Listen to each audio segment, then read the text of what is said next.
Over the years, many animation studios have experienced rises and falls. One can still see the effects of more major conflicts today. One such feud was that between Walt Disney and Max Fleischer during the golden age of animation, from the 1920s through the 1940s. Throughout these years, their two studios fought for the top spot in the animation industry. From what one could see in today's world, Disney won the battle. But imagine how different the world would be if they had lost. This is Disney vs. Fleischer Studios, the conflict, compromise, and everlasting impact. In the 1920s, animation was a very new medium, mostly dominated by low-budget and choppy films that failed to fully satisfy audiences. It is here in the earliest days of commercial animation that Max Fleischer stepped in to pioneer the industry. On December 6, 1915, he patented the rotoscope, a device that revolutionized the art form. It allowed animation to be directly traced from live-action footage, giving a much smoother product.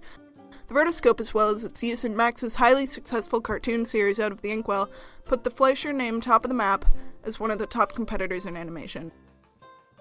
By the early 1930s, Fleischer Studios had established itself as the biggest name in animation, with incredibly successful Betty Boop and Popeye cartoons. However, a new competitor was on the horizon for the Fleischers.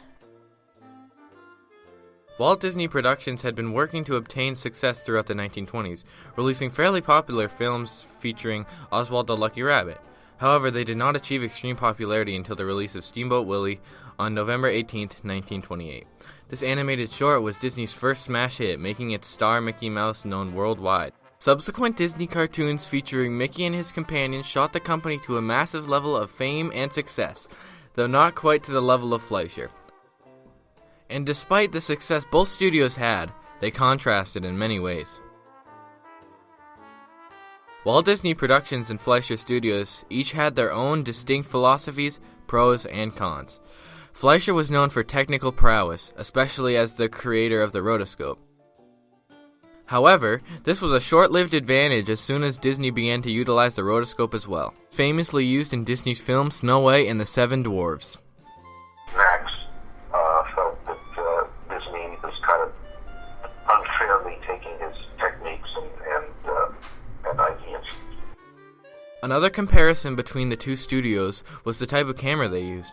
The Fleischers invented a device called the setback camera, while Disney used their own multiplane camera. The setback camera was a unique technology that allowed 2D animation cells to be composed over 3D sets, giving an incredible effect. Disney's multiplane camera only worked with 2D cells, but allowed them to be moved at separate speeds from each other, giving a pseudo 3D effect. Though the setback camera was technically superior, it was also more expensive and harder to use. In addition to the way they made their films, these companies can be compared by their business strategies. A good example of this was the way they chose to have their films distributed. Fleischer Studios signed with the large distributor Paramount. Being so large, Paramount did not pay attention or much care to the individual companies and people behind them. Choosing Paramount proved to be a monumental mistake for the Fleischers later on. After trouble with distribution, Disney made the smarter decision and created a distributing company of their own, called Buena Vista. Along with the previous factors, the different design philosophies of the two studios are notable. Disney believed strongly in family-friendly characters and traditional plotlines, all based firmly in realism. This was the exact opposite of the darker and stranger Fleischer films. Disney, on the other hand, created a wider audience range for themselves, because children could attend more of their showings. Another difference was location. Since Fleischer Studios was initially located in New York, they were able to take inspiration and even feature performances from the great jazz musicians of New York, such as Cab Calloway. They were praised for having such connections, and they were impossible for Disney to replicate, as Walt was located in California.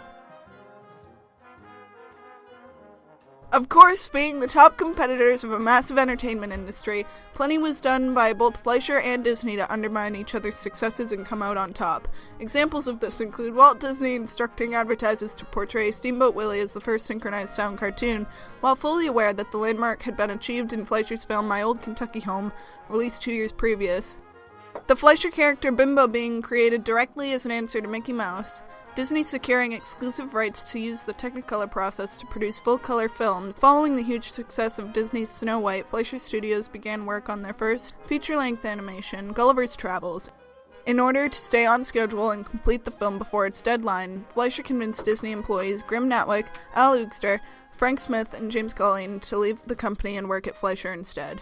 These moves caused a fair amount of enmity between Max Fleischer and Walt Disney, the creators and runners of their respective studios. In those days, Max Fleischer considered Disney a large annoyance.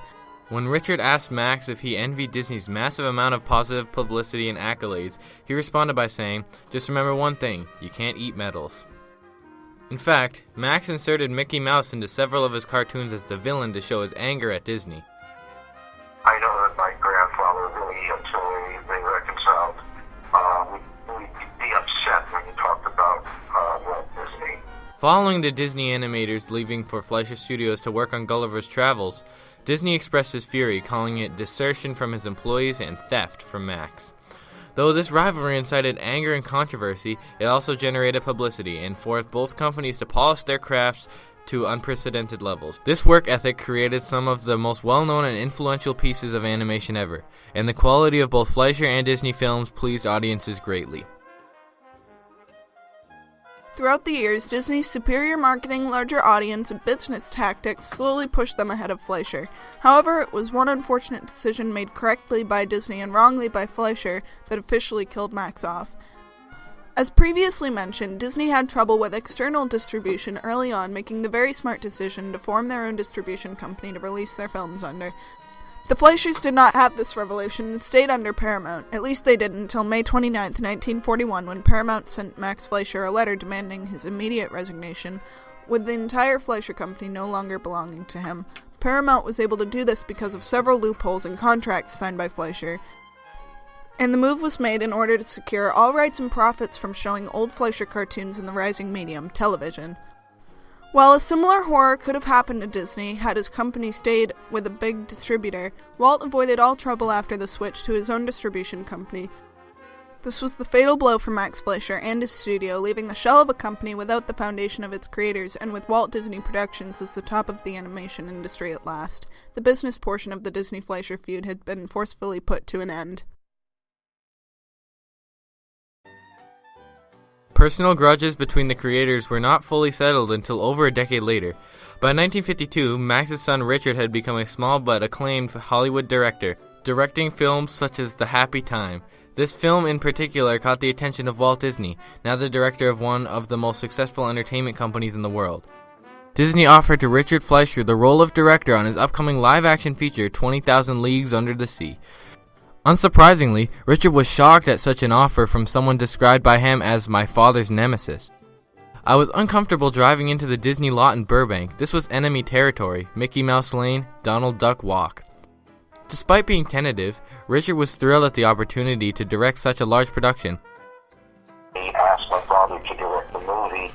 My father said, well, I'd love to, but I need to call my father to get his permission because I don't want to appear that I'm betraying the family.